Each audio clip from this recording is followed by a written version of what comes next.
Oh, hey. So, welcome back to my creepy studio. Um, Today I'm going to be showing you guys what I've been working on for the last week and a bit, and that is my new split mask. So, my new split mask is now available. I have one in stock right now on my website. That's makeupbilly.com. It's basically an over the head mask of a dude with two expressions that's sewn together. So this is all made by hand. Originally, I sculpted this maybe 2 to 3 years ago. I got the mold hanging out. Wait, nope, this side. Anyways, you see like those cement things? There you go. So got the mold over there, poured them up, and I was like, you know what? I want to make one more before we make this full move. And that's what we did. So now he's complete. It's terrifying, and I'm so excited to be sharing with you guys the whole process of his paint job. Now, this isn't in time lapse, guys. I'm showing you this literally in real time, painting him up and detailing him. So I hope you guys can learn some stuff, and I don't know, enjoy it. It's creepy, and it's just, showing you guys my techniques, how I paint up things. I hope you guys get to learn off of it and, put those friggin' things that you learn onto your projects, because that's what it's all about, right? Sharing is caring, my dudes. So enjoy. I'm going to be posting the video now. You're going to see I'm narrating over it. If you guys have any questions, again, don't hesitate to pop them in the comments, and hopefully I can answer them ASAP to help you guys out. And yeah, enjoy and get ready to see them from start to finish. See you guys. I'm sharing with you guys first a before photo and of course an after photo. So what I'm going to be showing you guys today is literally split from like pretty much the very beginning to like the end state. So I'm basically starting off with my split mask. He already has a base coat on, which means a flat, like a whatever neutral tone color on him, whatever base coat it would be. He has some mild detailing, and now I'm going at it with my airbrush with some reds. I find it's always the first thing I like to do. After I do like neutral tones, I always hit up the reds first. There's something to be said about putting reds on something neutral. It gives more of a human aspect, right? Like we all got blood running through us and stuff. So it's kind of like how I learned, and I find it works. It works, yeah. Anyways, so I am literally airbrushing on wherever I feel like he would have this kind of, how do you say, well, like basically like crevices and places where I would have, shading. So right now, like you can see like the mouth is all getting redded up and you got like his cheeks. I love this mask so much because obviously you guys can see it. You have the maniacal smile, and then you have this creepy angry face. And it's wicked because you put him on, depending which way you turn, like he's giving you this crazy face. Anyway, so you can see now I kind of went with all the crevices, all the obvious spaces first, and then I kind of hit up, a bit around his skin, almost like in a veining technique. And now obviously going through where he would be sewn up, because hell, if I was cut and sewn, it would probably be a little sore. So I kind of do that to give it that look and technique to it. Also, so that is all hand stitched. I don't think I added a video of me stitching it because it takes so long. And I'm literally stabbing myself like half the time with a needle, not on purpose. Oh, see, sometimes my light goes off. Good times. Love it. And my Carol Baskin shirt, right, guys? Yo, it gets cold down here. You gotta stay toasty. It's all about that thermal fleece.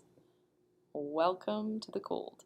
Anyways, so now you have me going over basically a bit everywhere. So with an airbrush, you can press and pull back a certain amount. I have a dual action. Yes, this is it.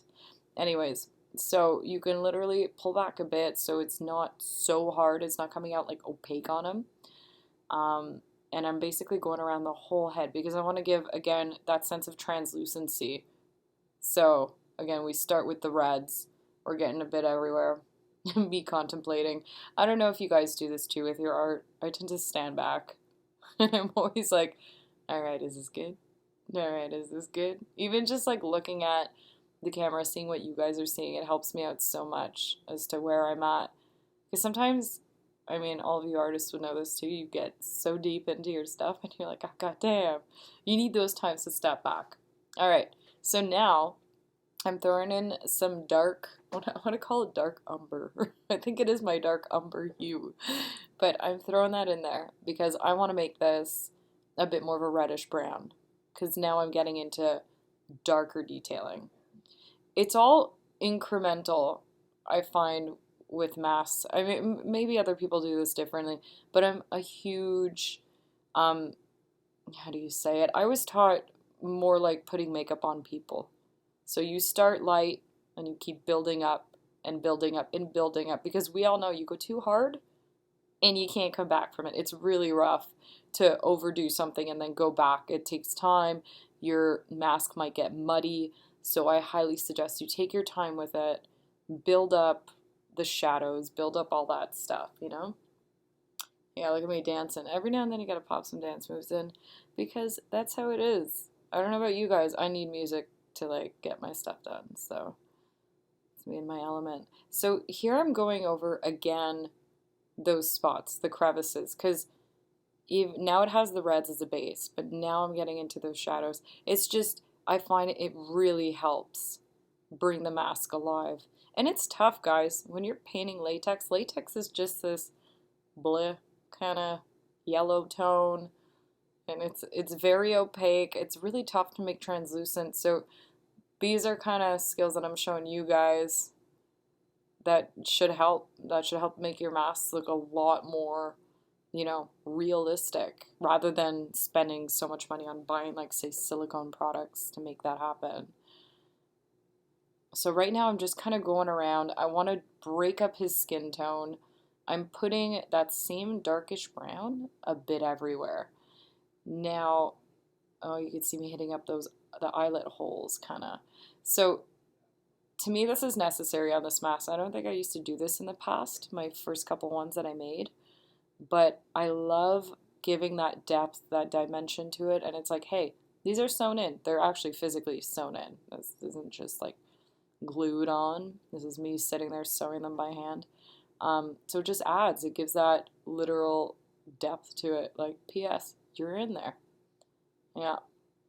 Sometimes you don't want that much height. I'm really short, guys, so bear with me. That's why I probably had to put it down because I couldn't reach the top of his head. The struggle's real. Anyways, so I'm basically going along anywhere where there's holes. I highly suggest that if ever you guys have that kind of design going on with your own masks or whatever. It's just fun. It brings it makes it pop. That's the way to say it. It makes it pop. All right. I'm going down a bit here, going down over there. If any of you guys are curious, I do use an anyways, Eclipse. That's my favorite airbrush. I do have a couple of other ones. They're all Iwata. I have the Neo, and I have another, I think I have two Eclipses, but two versions. Anyways, I find it really handy. If you're painting masks as much as I do, airbrushes like to gunk up sometimes. They like to get stuck.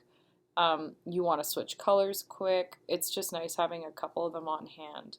But I guess, again, it depends, right? Like, if you're not making this many different masks at the same time, you're pretty much good with one. There you go. Look, all happy. It's looking wicked. It's getting there. It's one of these things where it takes so many layers. I don't think people understand. No, I think you guys understand. The majority of you guys understand how much work it takes to put, that goes into these guys. Because, again, this isn't, I don't know, I'm not no little factory. It's literally just me painting these up by hand, trying to make them perfect to, like, the naked eye. That's always my goal. Unless somebody tells me, hey, this is for a haunted house, or hey, this is for a movie, it's really darkly lit, then I won't go ham on the details, because I want the details to look amazing, like when you're in front of somebody, kind of thing. There you go. So now I'm getting in a bit more of the veining, but I'm using the blue. So I just use like a bit of a dark blue. I do add sometimes a bit of white just to give it like a lighter tone. But I love doing veining. Veining is fun. You could just get all abstract with it, but you really want to go lightly on your airbrush. You're pressing down, but you're pulling back just a cinch because you want it, again, to have that sense of translucency. If ever you go too ham, my dudes, don't worry about it because you can always just go back with like your main tone, whatever your base tone is, and almost flatten it out a bit and give it that even more under look. But if you get that perfect pullback to it, you're going to be good. It's going to be fine. My God, this is so silly. I feel like I'm doing commentary on my own video. I'm basically doing that, right, guys? Anyways, welcome. Yeah, so here you go. I'm trying to get it a bit everywhere because it's nice to have, you want the colors to help break up that flat tone. I don't know if you guys remember, but think about what we started off with. He was just one tone with stitches down the middle, basically. So we're getting there. He's like, I want to say he's halfway there at this point. And I'm so excited because we're going to be showing you after this, we're going to be getting to the spattering part. I think it's happening right now. Oh, don't lose your head. Sometimes you work in a shop all afternoon. You don't talk to people.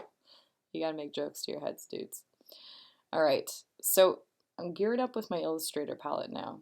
I like using the reds always to start, obviously, especially when we're doing blood.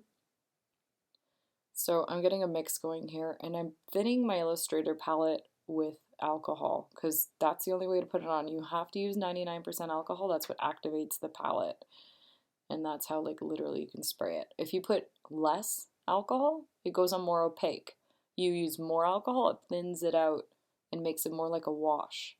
So what I'm doing right now is kind of setting myself up for the perfect blood spatter, which means I'm adding more of a, I don't want it opaque, put it that way. I'm doing more of a wash at this point to kind of then be able to trace over that with my opaque acrylics. So here we go. I'm getting in the zone. With this guy, I always put it around his eyes. I put it around his mouth, and then I kind of spread it along where he's sewn up. So you can see it. It's very subtle. This isn't like I'm whipping straight up paint on him. It's Illustrator palettes are just like this. You would not buy Illustrator palettes to paint a whole mask. That's just silly.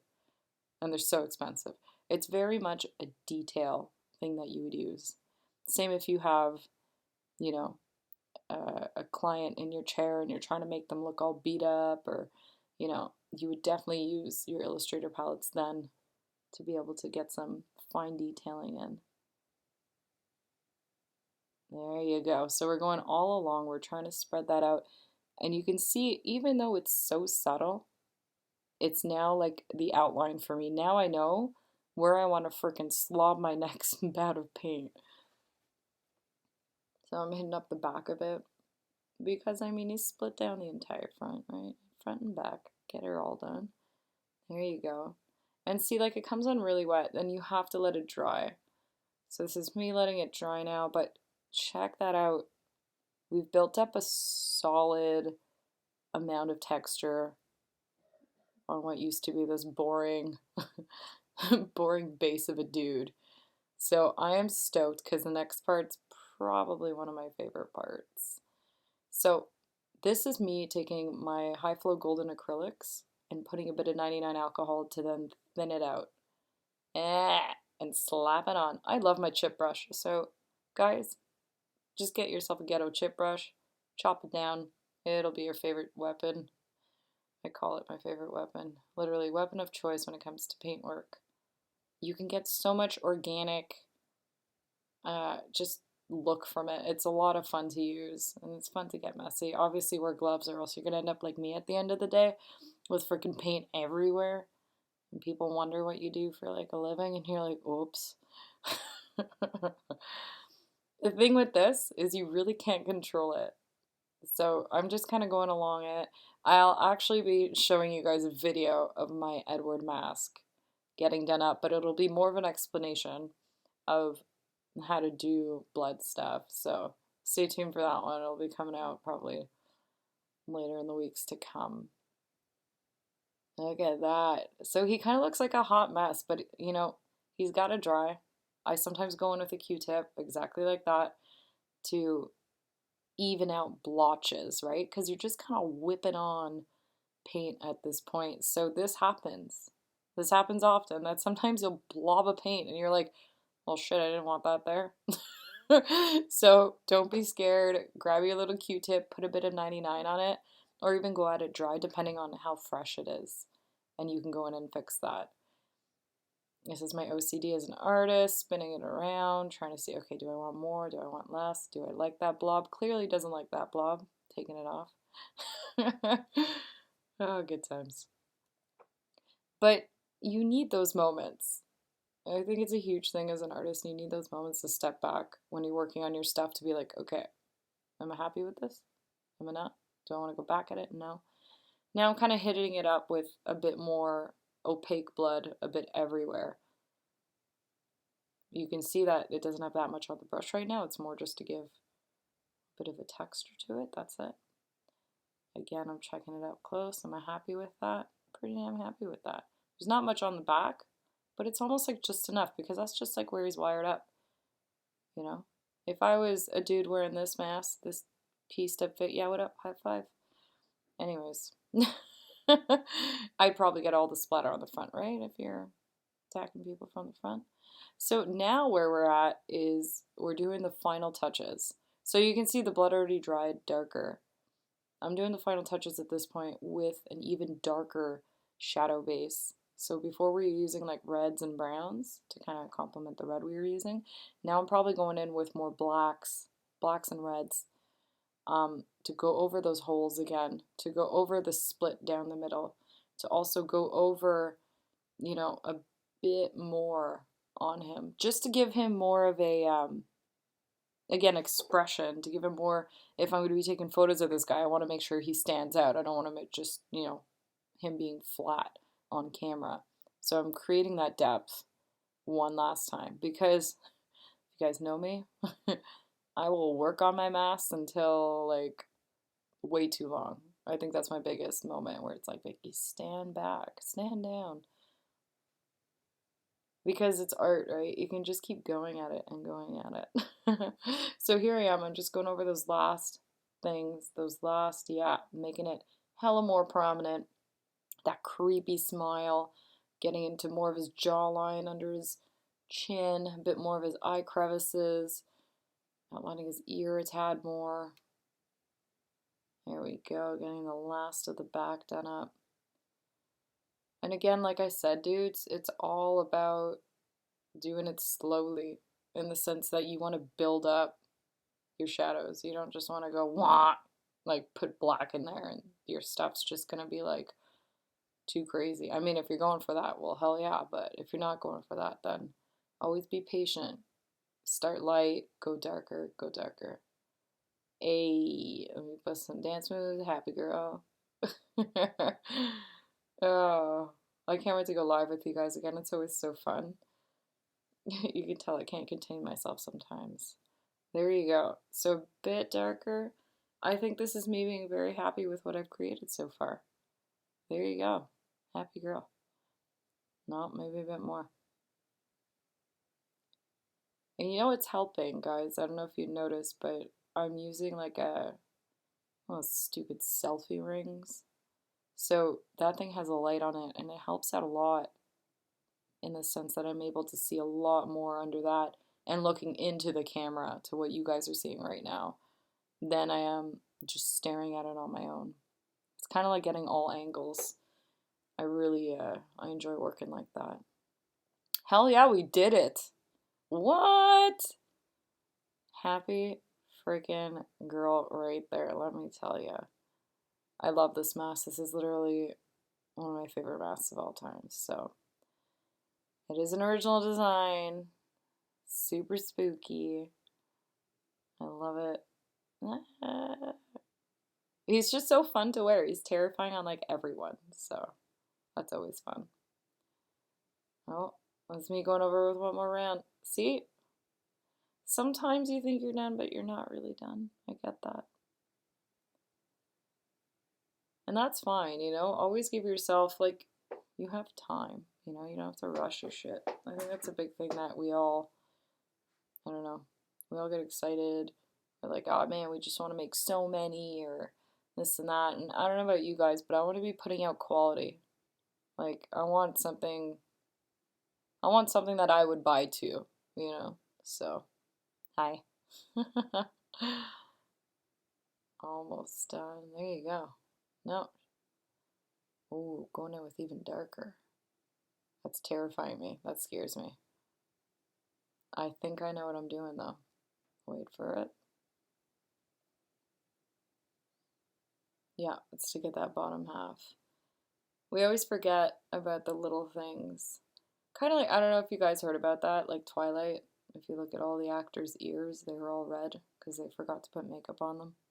And it was cold when they were shooting the film. So, note to self, always look at every single corner, angle, all that jazz. Thank you guys so much for watching this happen. I hope I was able to answer some questions, give you guys some more insight, just teach you guys some more stuff, and also to be able to see behind the scenes with me how long it takes, what's actually being done, and all that jazz. Oof, love that mask.